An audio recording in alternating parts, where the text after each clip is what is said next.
সবাইকে স্বাগত। আপনারা যারা সিভিল সার্জন কার্যালয়ে পরীক্ষা দিবেন, আপনাদের জেলার পরীক্ষাটি লিখিত হবে। আজকে একটি লিখিত পরীক্ষার প্রশ্ন প্যাটার্ন নিয়ে এসেছি। ইনশাল্লাহ এই প্যাটার্ন থেকে 25 থেকে 30 নাম্বার অনায়াসে কমন পাবেন। ধৈর্য সহকারে সম্পূর্ণ ভিডিওটা দেখলে আপনি পরীক্ষায় পাশ করতে পারবেন। পরীক্ষায় কোন কোন টপিক, কোন কোন বিষয় থেকে প্রশ্ন আসে, আমি সকল কিছু খুব সুন্দরভাবে বুঝিয়ে দিব, দেখিয়ে দিব।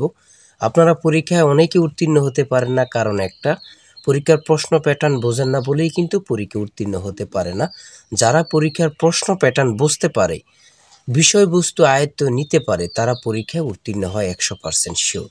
দেখেন, আজকে একটি প্রশ্ন প্যাটার্ন নিয়ে এসেছি। সিভিল সার্জন কার্যালয়, পদের নাম স্বাস্থ্য সহকারী, অন্যান্য পদ। সময় থাকবে 90 মিনিট, পূর্ণমান থাকবে 80। অর্থাৎ আপনাদের পরীক্ষাটি লিখিত হবে, সময় থাকবে 90 মিনিট, পূর্ণমান থাকবে 80 নাম্বারে পরীক্ষাটি অনুষ্ঠিত হবে। আপনাকে আগে বুঝতে হবে লিখিত পরীক্ষা কি। লিখিত পরীক্ষা হচ্ছে সন্ধি বিচ্ছেদ থাকবে, ব্যাসবাক্য থাকবে, বাগধারা থাকবে, তারপরে বিপরীত শব্দ থাকবে, এক কথা প্রকাশ থাকবে, তারপরে ইংরেজি পার্ট থেকে প্রিপোজিশন থাকবে, আর্টিকেল থাকবে, তারপরে ফিল ইন দ্য গ্যাপস থাকবে, ভয়েস থাকবে, 5 নাম্বারের একটি প্যারাগ্রাফ থাকবে একদম শর্ট করে, তারপরে অঙ্ক থাকবে, সর্বশেষ থাকবে সাধারণ জ্ঞান। লিখিত পরীক্ষা মানে এতটুকুই, ঠিক আছে। লিখিত পরীক্ষার প্রশ্ন প্যাটার্ন একদম ইজি যদি আপনি বুঝতে পারেন। তাই বলতে চাচ্ছি, এই পরীক্ষা যারা উত্তীর্ণ হতে চান, অর্থাৎ সিভিল সার্জন কার্যালয়ে যারা পরীক্ষা দেবেন, আপনাদের জন্য একদম শর্ট করে একটি চূড়ান্ত সাজেশন তৈরি করা হয়েছে। পরীক্ষার প্রশ্ন প্যাটার্ন যেমন থাকবে সেম ভাবে আমরা সাজেশনে উল্লেখ করেছি। ইনশাল্লাহ এই সাজেশনটি পড়ে শুধু পরীক্ষা দিতে গেলেই উত্তীর্ণ হয়ে যাবেন। যারা চাকরির কারণে, বিভিন্ন কাজের কারণে পড়তে সময় পান না, তারা প্রত্যেকে আমাদের সাজেশনটি সংগ্রহ করবেন। ইনশাল্লাহ আপনি শুধু পড়ে পরীক্ষা দিতে গেলেই উত্তীর্ণ হয়ে যাবেন। এই চূড়ান্ত ফাইনাল সাজেশনটি নিতে স্ক্রিনে দেওয়া হোয়াটসঅ্যাপ নাম্বার রয়েছে, ইমো নাম্বার রয়েছে, দুটোর মধ্যে যে কোনো একটি মেসেজ করে সাজেশনটি সংগ্রহ করুন। সাজেশনের মূল্য মাত্র 100 টাকা। আমি বলি, যারা সিভিল সার্জন কার্যালয়ে পরীক্ষা দিবেন, প্রত্যেকে আমাদের সাজেশনটি সংগ্রহ করবেন। ইনশাল্লাহ আপনি পরীক্ষায় উত্তীর্ণ হয়ে যাবেন। বেশি কথা বলবো না, যারা বোঝেন একটুতেই বোঝেন। দেখেন, এখানে সর্বপ্রথম রয়েছে কি সন্ধি বিচ্ছেদ, অর্থাৎ আপনাদের সন্ধি বিচ্ছেদ থেকে 5টা প্রশ্ন থাকবে। আপনাদের সন্ধি বিচ্ছেদ থেকে 5টা প্রশ্ন থাকবে, 5টা প্রশ্নের জন্য 5 নাম্বার, অর্থাৎ প্রত্যেকটি প্রশ্নের জন্য কিন্তু 1 নাম্বার পেয়ে যাবেন, ঠিক আছে। সন্ধি বিচ্ছেদ থেকে 5টা থাকবে, আপনি যদি 5টা প্রশ্ন পারেন 5 নাম্বার আপনাকে দেয়া হবে। তারপরে 2 নাম্বারে রয়েছে ব্যাস বাক্য লিখে সমাস নির্ণয় করুন।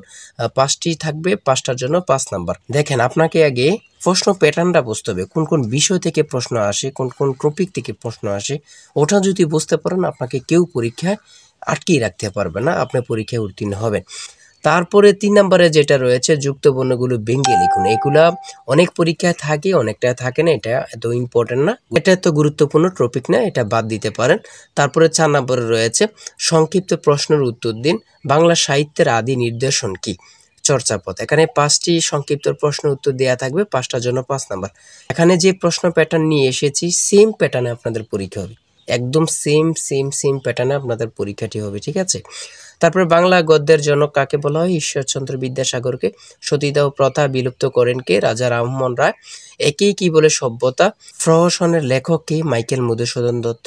বনফুল কাব্যগ্রন্থের রচয়িতা কে, রবীন্দ্রনাথ ঠাকুর। দেখেন, প্রশ্নগুলো কিন্তু একদম ইজি, এখানে কঠিন প্রশ্ন কোনো করে না।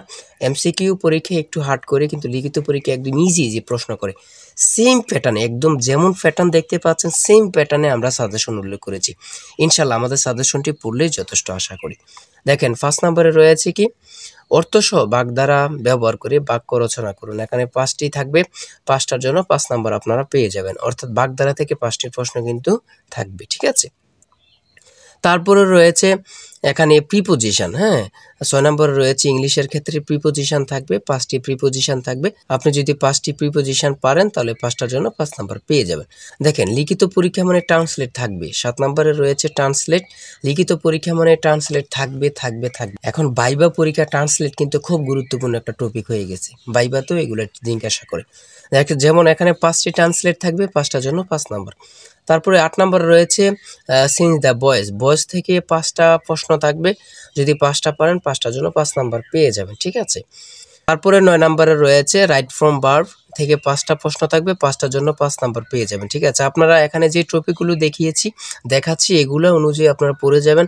আর বিশেষ করে এখান থেকে ওখান থেকে প্রশ্ন খোঁজে না বাহির করে আমাদের কাছ থেকে একদম মডেল টেস্ট অনুযায়ী একটি সাজেশন সংগ্রহ করুন। ইনশাআল্লাহ সাজেশনটি পড়লেই কিন্তু যথেষ্ট। ভার্ব থেকে থাকবে 5টা প্রশ্ন, 5টা যদি পারেন 5টার জন্য 5 নাম্বার পেয়ে যাবেন।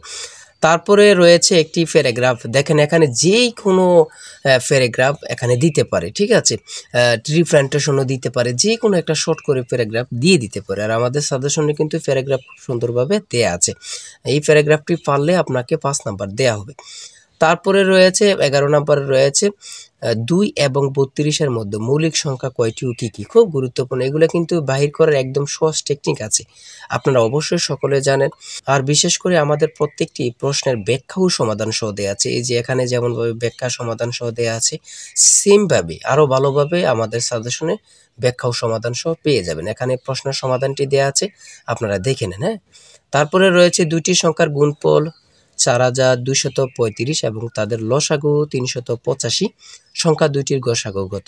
খুবই গুরুত্বপূর্ণ একটি প্রশ্ন। ঠিক আছে, সমাধানটি দেখে নেন, আপনারা যদি পারেন তাহলে 5 নাম্বার পেয়ে যাবেন। তারপরে ঘ নাম্বারে রয়েছে শতকরা বার্ষিক কত হার সুদে 60,000 টাকা 5 বছরের সুদ 6,000 টাকা হবে। 60,000 টাকার 5 বছরের সুদ কত টাকা হবে, একদম ইজি কিন্তু। হ্যাঁ, আপনারা সমাধানটা দেয়া আছে, আপনারা দেখে নেন। এই প্রশ্নের উত্তরটি পারলে 5 নাম্বার পেয়ে যাবেন। তারপরে রয়েছে কি, আমরা একটু দেখে আসি। একটি সোনার গহনার ওজন 16 গ্রাম, এতে সোনা ও তামার অনুপাত 3:1, এতে কি পরিমাণ সোনা মেশালে অনুপাত 4:1 হবে। ঠিক আছে, একদম সহজ কিন্তু, আপনারা এত ঘাবড়াবেন না বা মনে করবেন যে কি কঠিন লাগতেছে, না, এগুলো ব্রেন খাটাতে হবে। ঠিক আছে, হ্যাঁ, আপনি যদি মাথা না খাটান তাহলে কিন্তু আপনি বুঝবেন না। হ্যাঁ, এই প্রশ্নের উত্তরটি যদি পারেন আপনাকে 5 নাম্বার দেয়া হবে। তারপরে রয়েছে এখানে মান নির্ণয়ের একটা অঙ্ক, a cube minus b cube equal to 513 এবং a minus b equal to 3 হয়, তবে a b এর মান কত। এখানে সমাধানটা দেয়া আছে একদম ইজিভাবে, অ্যান্সার হয়েছে 54। আপনারা সমাধানটা দেখে নিন, পারলে কিন্তু 5 নাম্বার পেয়ে যাবেন। তারপরে সংক্ষিপ্ত প্রশ্ন সর্বশেষ, এখানে 15টি সংক্ষিপ্ত প্রশ্ন নিয়েছে, একদম খুব গুরুত্বপূর্ণ প্রশ্ন উত্তরগুলো নিয়ে এসেছে। দেখেন এখানে রয়েছে ইপিআই মানে কি, ইপিআই মানে কি, খুবই গুরুত্বপূর্ণ। ঠিক আছে, খুবই গুরুত্বপূর্ণ এই প্রশ্নটি পরীক্ষায় অনেকবার আসছে। ঠিক আছে, তারপর রয়েছে বর্তমান ইপিআইতে শিশুদের কয়টি রোগের টিকা দেয়া হয়। এখানে স্বাস্থ্য সহকারী সম্পর্কে এবং কি সিভিল সার্জনের পরীক্ষা দিবেন এমন টাইপের প্রশ্ন, খুবই গুরুত্বপূর্ণ। ঠিক আছে, সঠিক উত্তর হচ্ছে 10টি। ধনুষ্টঙ্কার রোধে একজন মাকে জীবনে মোট কত ডোজ টিকা নিতে হয়, 5 ডোজ। ঠিক আছে, আর বিশেষ করে বলি যে প্রশ্নগুলো নিয়ে এসেছি আপনি দেখলেই বুঝতে পারবেন কতটা গুরুত্বপূর্ণ। ডেঙ্গুবাহী মশার নাম কি, ডেঙ্গুবাহী মশার নাম কি, প্রশ্নটি যে কত পরীক্ষা আসছে আল্লাহ ছাড়া কেউ জানে না। ঠিক আছে, তারপর রয়েছে ডেঙ্গু হলে কোন জাতীয় ওষুধ খাওয়া যায় না, খুবই গুরুত্বপূর্ণ, এটা কিন্তু এমনিতে সকলের জানা প্রয়োজন, সেটা হচ্ছে ব্যথানাশক। ইউনিসেফের পুনরূপ কি, ইউনিসেফের পুনরূপ কি, আমি একটা কথাই বলবো, আপনাদের পুনরূপ থেকে 1 থেকে 2টা 2 থেকে 3টা প্রশ্ন থাকবে। ঠিক আছে, এটা আপনারা ধরে নেন। তারপরে রয়েছে বিশেষ গুরুত্বপূর্ণ জেন জি কি এবং কারা, খুবই গুরুত্বপূর্ণ একটি প্রশ্ন। জেনারেশন জেড মানে 1997 থেকে 2012 সালের মধ্যে যারা জন্মগ্রহণ করেছে তারাই হচ্ছে জেন জি। তারপরে রয়েছে 11 সিন্ধুর দুর্গ কার ঘাঁটি ছিল, খুবই গুরুত্বপূর্ণ একটা প্রশ্ন, সেটা হচ্ছে ঈশা খাঁ। হাজী শরীয়তুল্লাহর আন্দোলনের নাম কি, ফরায়েজি আন্দোলন। লিখিত পরীক্ষা মানে কিন্তু এত কঠিন না, আপনারা প্রশ্ন ইজি করবে কিন্তু লিখতে একটু ঝামেলা, মনে রাখতে, এটি হচ্ছে সমস্যা। তারপর হচ্ছে ইউএস অ্যান্ড এফপিও এর পুনরূপ কি, এফপিও এর পুনরূপ কি, উপজেলা হেলথ ফ্যামিলি প্ল্যানিং অফিসার, খুবই গুরুত্বপূর্ণ প্রশ্ন। এই সিভিল সার্জন কার্যালয়ে যারা পরীক্ষা দিবেন খুবই গুরুত্বপূর্ণ প্রশ্ন, সেটা হচ্ছে ইউএস অ্যান্ড এফপিও এর পুনরূপ কি। সঠিক উত্তর হচ্ছে উপজেলা হেলথ ফ্যামিলি প্ল্যানিং অফিসার। ঠিক আছে, তারপরে রয়েছে পারস্য মানে বর্তমান কোন দেশ, পারস্য মানে বর্তমান কোন দেশ, খুবই গুরুত্বপূর্ণ একটি প্রশ্ন, যেটা হচ্ছে ইরান। পারস্য মানে কোন দেশ, ইরান। জেদ্দা কোন সাগরের তীরে অবস্থিত, খুবই গুরুত্বপূর্ণ, লোহিত সাগর। বাংলাদেশের সংবিধান এ পর্যন্ত কয়বার বা কতবার সংশোধিত হয়েছে বা করা হয়েছে, 17 বার। ইউক্রেনের রাজধানীর নাম কি? ইউক্রেনের রাজধানীর নাম হচ্ছে কিয়েভ। খুবই গুরুত্বপূর্ণ। জরায়ু ক্যান্সার প্রতিরোধে দেয়া ভ্যাকসিনের নাম কি? জরায়ু ক্যান্সার প্রতিরোধে দেয়া ভ্যাকসিনের নাম কি? HPV টিকা। HPV টিকা খুবই গুরুত্বপূর্ণ। আমি যে প্রশ্ন উত্তরগুলো নিয়ে এসেছি এখান থেকে অনেকগুলো প্রশ্ন কমন পাবেন এবং যারা পরীক্ষা দেবেন আশা করি থেকে আমাদের সাজেশনটি সংগ্রহ করবেন। সাজেশনটি সংগ্রহ করতে এই নাম্বারে হোয়াটসঅ্যাপ ইমো আছে, আপনারা কি করবেন দুটোটার যে কোনো একটা হোয়াটসঅ্যাপ অথবা ইমোতে মেসেজ করবেন। মেসেজ করলে সাজেশনটি সংগ্রহ করতে পারবেন। আর সাজেশনের মূল্য মাত্র 100 টাকা। আমি বলি 100 টাকার বিনিময়ে হলে থেকে আমাদের সাজেশনটি সংগ্রহ করবেন। আপনি পরীক্ষার প্রশ্ন প্যাটার্ন, পরীক্ষার বিষয়বস্তু, কোন কোন টপিক থেকে আসবে সকল কিছু ক্লিয়ার হয়ে যাবে। আপনার জন্য খুবই গুরুত্বপূর্ণ। তাই সবাই ভালো থাকবেন, সুস্থ থাকবেন। আজকের ভিডিও এই পর্যন্ত। আর অবশ্যই চ্যানেলটি সাবস্ক্রাইব ও পেজটি ফলো দিয়ে রাখলে আপনার পরীক্ষা হলে পরীক্ষার যে প্রশ্ন সমাধান, রেজাল্ট এবং ইত্যাদি সকল বিষয় নিয়ে আমরা ভিডিও আপলোড দিব। চ্যানেলটি সাবস্ক্রাইব ও পেজটি ফলো দিয়ে রাখলে সবার আগে চলে যাবে আপনার কাছে নোটিফিকেশন। তাই অবশ্যই চ্যানেলটি সাবস্ক্রাইব ও পেজটি ফলো দিয়ে আমাদের সঙ্গে থাকবেন। আজকের ভিডিও এই পর্যন্ত। আর ভালো লাগলে একটি লাইক করবেন। আল্লাহ হাফেজ।